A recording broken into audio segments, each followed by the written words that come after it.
The bees are actually in a real frenzy right now, cleaning some of the equipment I put out.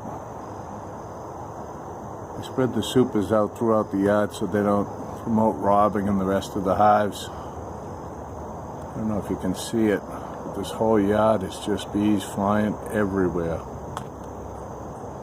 It's almost like they're swarming.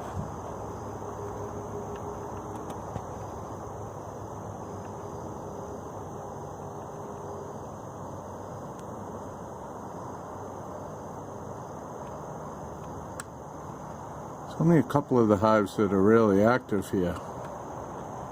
Most of the other ones have cooled down. These two here are the ones that seem to be coming out to clean the honey super.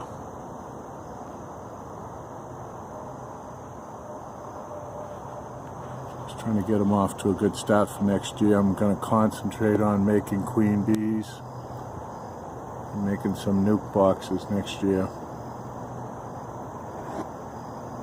That's about it. Have a good night.